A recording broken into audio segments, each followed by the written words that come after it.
Hello, so welcome to Thrive Hive Live, where we're helping solopreneurs launch their businesses with confidence and community. We are taking 21 weeks to step through 21 different things to help you get your business launched with confidence and community. So, all about the community here. So in week one, we talked about finding your why. Why do you even want to start a business? And how do you make sure that the business you start aligns with what you're seeking? And then two, we talked about your offer. So how do you come up with an offer that aligns with your skills and your interest and is something that folks will want to buy? Week three, we talked about practicing your pitch, your elevator pitch, not a sales pitch. We're not selling yet, but how do you talk about your business so folks know what you're doing and can support you in doing that through referrals, more information, providing support, and so on. And then last week, we talked about building your support network because community is where it's at. Building a business alone can be very lonely. I know this firsthand. I've done it twice. I will never do it alone again. Hopefully, it's my last time building a business, but just in case, now I know better. And so I'm trying to pay that message forward. And then today we're talking about your business identity. So, and it's, what is your business name? And it's more than just a name. And we'll also talk about what does it really mean to name your business, because we have lots of opportunities to shape how our business and our products are thought about. So we'll dig in a little bit to that as well. All right. So with that, I did post a link, or you'll find in the description to Thrive Hive for more information, where you can learn about the community and also sign up for 45 days of free access. These videos, however, will be free forever. So everybody gets the 21 steps through the video. And then we also offer up the course workbook for the current week. So you'll find that link in the description as well. Now, I mentioned this is about community, and I really mean that. And one of the really special things that has happened since we started doing these sessions is that the community has really come together through comments. And I didn't even know that was possible through a live session, but apparently it is. So if you're over with LinkedIn, then join in the comments there. If we with YouTube, the same thing. Go ahead and talk to each other through the comments. I can generally see your comments, but they come kind of late for me. So if I respond like oddly late to something you put in the comments, that's why there's a little bit of a lag on my end. But I love seeing the community happen, and I always go through them at the end, get back to you, kind of look how folks are going on. And again, we did put some links in the description. And just a heads up, one of the links that is out there is for next week's session, which is our, make it official, building your registration or getting your business registered legally. Because sometimes we start our little side hustles, and at some point we have to make it official. So we'll talk about that next week. But today, talking about our business name is a great step for that. So with that, I'm going to pop open our workbook, and so glad to see that Patrick has found us. Yay! And that was worth our little 10-minute delay, but all's good now. All right, so going on to our workbook, and I'll start over on page 2. Like, what's in a name? When we think about the name of our business, really a lot gets loaded into that, and it's important to think about how it's going to apply in all these areas. It is, our website. It'll become a factor in the domain that we choose. It will, create the URL where people will find us. It becomes our brand, and it's how people know to refer us. So really want to be careful or thoughtful about our business name, and we'll provide some information on how to kind of narrow that in. Now, there's good news. You don't have to do a name once and you're done forever. We'll talk a little bit more about this in here, but in my own case, I have an LLC that is very broad. And then I have DBAs, doing business as, where I get to name different aspects of my business more directly related to that. And in truth, your business name can be changed. It's a pain. You don't want to do it, but it can be changed. So good news, you're not stuck with one thing forever, but it's good to think through all of these aspects as you're building, because shifting stuff can be a challenge. All right, so with that, so I did want to also mention that, sorry, wrong page. Your name is really trying to do 3 things for you, your business name. It is sending a signal, like, what is your business? And so that name should align with what you offer, what your business is, how you support people. It also needs to stick. Folks need to remember it. And so making it easy, not too many syllables, not too, the tongue twister, that kind of thing, but something that really is easy for people to remember so they can refer you, but also so they can find you again as well. And then scale, because our businesses evolve. We don't want a name that's so narrow that as the business evolves, all of a sudden it doesn't make any sense anymore. Unless the plan is to add DBAs, that is an option, but we should think through these aspects as we go forward. So talk a little bit about that, but then I started going into the next page already. But one thing you should know is when it comes to your LLC, you can use your name. This is one area where we don't have to do extra work as far as trademark. And so if you want to have a very generic LLC that kind of just as this is who I am and then build DBAs around it, that is a valid way to go. And it's a lot less work as far as, is it already taken? Am I going to break any trademarks? Because you can't trademark your own name, or it's not necessary. It's your name. And so just want to throw that out there. So if that's an option for you, you know that it is available.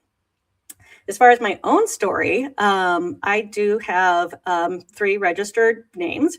My LLC is Align and Thrive LLC, and that was based on my why I started my business. I wanted to provide services to folks that was in alignment with who I am, my values, my morals, my desire to serve others, make a difference, and also to thrive.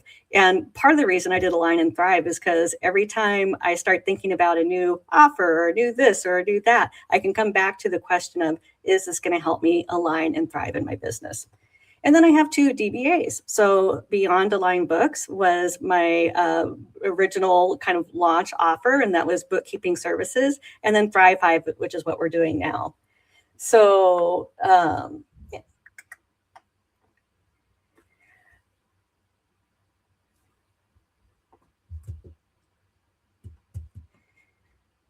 So really thinking through why you're here today, and maybe you're brand new launching and you're coming up with your LLC or a DBA, or maybe even just an offer. And I'm curious on what are folks trying to name today? So if you can throw something in a comment for me on where you got with your naming, or maybe you're just hanging out because you want to plan for the future or think through your options. It doesn't matter, but kind of curious where folks are on naming their businesses today.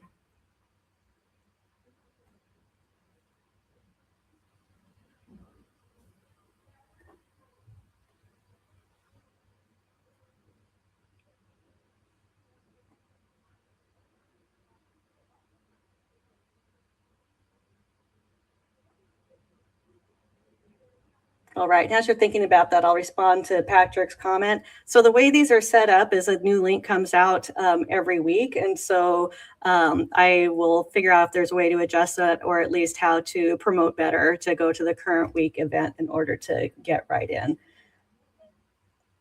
But and also when I was starting the session, I ended up with like 2 things, and I may have broke something along the way. So I'll be careful next time that I don't end up with potentially 2 sessions. All right. So back to business here. So we'll go to the rules of naming your business, and there's some things that we have to keep in mind. And there's one is, what are your state's rules? And I already talked about like the using your own name as an LLC, but really understanding what are the state rules as far as naming? Is there a registry where you have to go look at for registered LLCs or potentially DBAs? Who do you need to register with? And it's going to be a little bit different with every state. Now, we're going to get deeper into registration next week, and I'll talk about different options for getting that done. But for now, just know that there's some state rules, and we'll want to make sure that we're meeting those. And next rule is don't get too close to a competitor's brand name. And there's 2 reasons for that. One is it creates confusion, and it's probably not going to help your brand very much. It might detract from it. But then also you could be getting into some legal territory there where you're infringing upon their name. So nothing too close. So you may have Nike and Mikey probably isn't going to work, but just something to think of as you start building out these names. And by the way, as that implies, doing some Google searches or Gen AI searches along the way to help to make sure you're staying out of trouble, totally appropriate here. And then our next rule is really talking about, keeping it easy. So we talked about on the previous page, making it stick. And so is it easy to spell? Is it easy to say? Will it roll off folks' tongues? So as they try to remember, as they try to refer, it's all very natural. So those are our first 3 rules. We have 4 more rules to go through. Make it web friendly. And I'm going to give you a little hint here. This goes back to my very first business, which was called Professional Project Services. And when I launched that business, I secured the domain, Professional Project Services. But guess what? That turned out to be a whole lot to type every time I was trying to send an email or put out my domain. Eventually, I got a separate domain called projectpro.us, but just keeping in mind that you are going to have to come up with a domain around it. And these days, domains are a little trickier to find because so many names are taken, but that's step 7. We'll talk about that in 2 weeks. All right, but I did want to throw that out there. Memorable. So again, we talked about that one, something that folks will be able to remember, be able to refer, will be able to find in their own information, their own articles, going back to like, who was I talking to about the thing?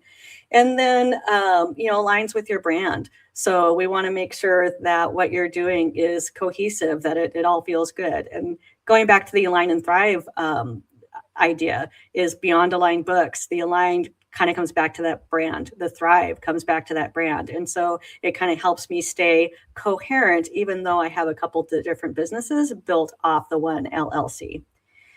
And then our next rule is not to make it so limiting that you're going to have to spin up DBAs. So a couple examples might be Cleveland Garden Care. But what if you want to go beyond Cleveland? And so maybe it's the tri-state garden care that opens you up, or we don't do location at all. Or maybe it's the trade that you're doing. So the next example, Brianna, or bookkeeping by Brianna, it's like, okay, well, what if she brings Carol in to help out? How does that work? Or what if a partner comes on or she sells the business? And so, don't limit yourself too soon. Don't make that scope so narrow that now you kind of feel locked into that business model and you don't have as much room to evolve and grow without more paperwork in order to make it match. All right, so with that, I'm going to give you a few seconds to think about your next business name. And maybe it is something you are launching now. It is something that a product that you're working on, or a new DBA, doing business as, LLC. Or maybe you're just having fun. So why don't we drop, I'd love to hear, or just something creative. Or how about a business name that you always thought would be fun to use, but you don't have a business for yet? And let's just throw some stuff in the comments and see how we feel about it. Bookkeeping or, I like that.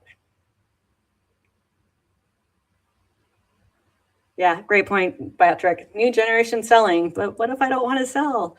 The good news is DBAs allow us to do a lot of stuff, but it's just more work than if we build that broader name to begin with.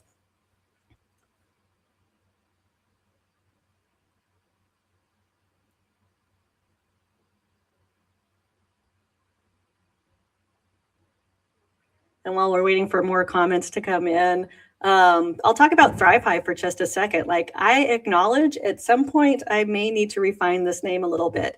It is registered as a doing business as with Washington State, so I feel some protection there. But there's a lot of different stuff out there called Thrive Hive, and at some point I may be asked to do something a little bit more descriptive, and I'm aware of that.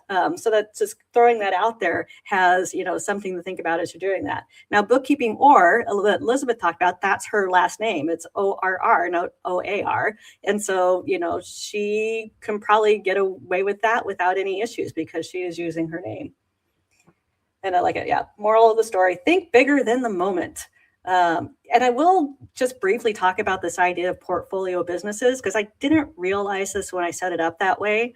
But Align and Thrive LLC is the umbrella for a portfolio business. And then I can spin up any DBA I want underneath that. Now, portfolio businesses wasn't a thing when I put up professional project services 16 years ago. This is kind of a new thing that's becoming more popular as more people are breaking out of corporate and trying new and different things that help them align and thrive in their own lives. All right. So with the names, looking at our book is we have a quick little checklist here of, do we meet the criteria? So, and maybe we'll pick on new generation selling since Patrick put that out there. Following the state rules, probably. Too close to a competitor? I imagine not. Easy to spell and say? Absolutely. Make it web friendly? I think so. Memorable, absolutely, align with your brand. But then here's where Patrick got into trouble, is delimiting too soon. So really, it's helpful to take, look at all 7 of those aspects. And by the way, some of those you're going to have to do a little bit of investigation on. We're not actually going to be able to check all of those 7 boxes in this quick session, but something to go back and think about as you do that. And I'm kind of curious too, because, Patrick, you said you're painting yourself in a corner. I'm kind of curious on if you have thoughts about a name change or a new DBA that kind of help align with where you're headed, especially when we talk about things like Ask Alex and some of the partnerships that you're working on. So I'll put you on the spot for that.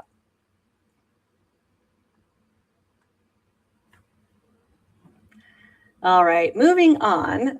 So good news, bad news. The bad news is we got started late because of technical difficulties. The good news is this is kind of a shorter session anyway, so we're getting kind of to the finish line as it is. So when it comes to brainstorming your name, and maybe this is the opportunity for Patrick, is, we talked about the names that we have, but how can we find some names?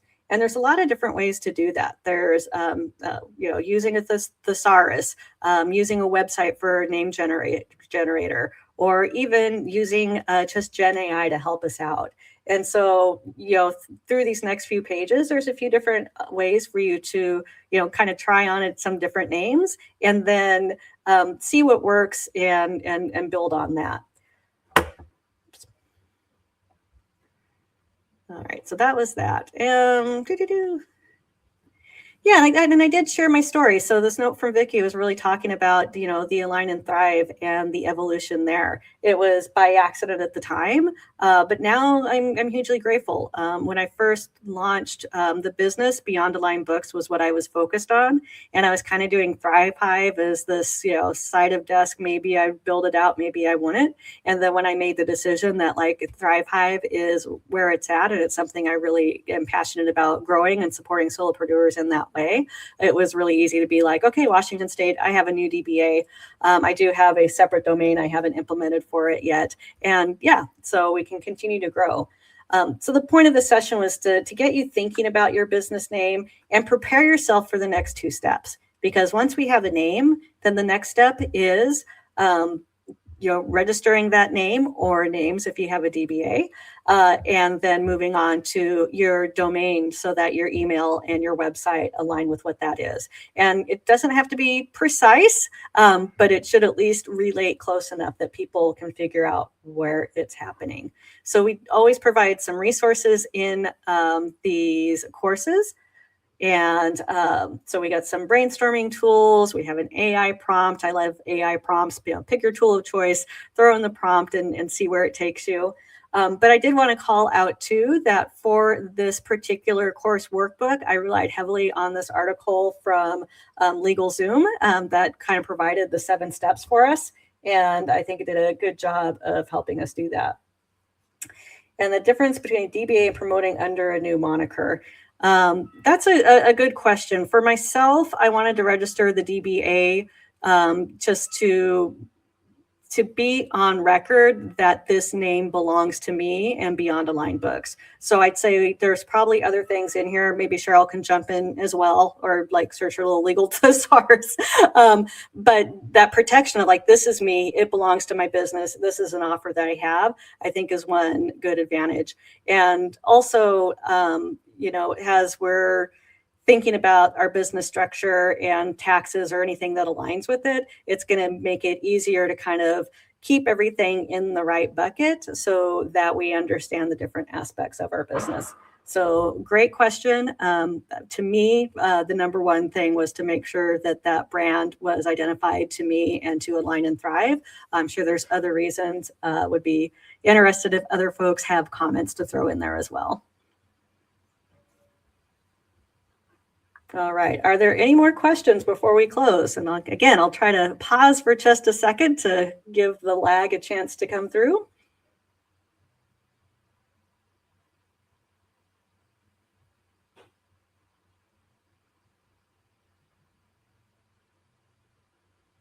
All right. So thank you for joining. And again, apologies for the hiccups at the beginning. So we had one bad week and then a couple not great weeks and or a couple of great weeks. This one was a little bit stickier, but we're getting better all the time. Thinking about something to incorporate both my gigs, Legal Shield and Career Insight. Yeah. Yeah, and with the LLC or even you're doing business as, look within your state or in Cheryl's case, province, because she is in Canada. But again, we'll talk more about registration to make sure that you have that coverage. And again, it's to protect your business identity was number one that comes to mind for me. I also want to remind folks that are on the line that Thrive Hive is a community. We have 3 meetings a month. We have online courses that include great educational presentations. We just had Joshua George of CIBN talk to us about networking on Friday. So that is up as a course now for folks, and 45 days free access. So if you're interested in checking out the Hive, I hope you will. And we'd love to invite you in and bring you into our next session, which will actually be about using LinkedIn for finding connections, community, and prospects. So with that, I will say thank you all for joining, and it's been great to come back together again on week 5. And I look forward to seeing you again on week 6, where we talk about business registration. Will probably be another relatively quick one, but this is where we've moved from building the core of our business, the soul of the business, the strategy, and move into the nuts and bolts to be set up properly so that you can move forward with confidence with all the right pieces in place and move on from there. So with that, I will say thank you. Your business identity. Do I have a typo? Yeah, so your business identity is what we're looking at. Anyways, thank you all for joining, and I will end the stream at this time and follow up with any comments after.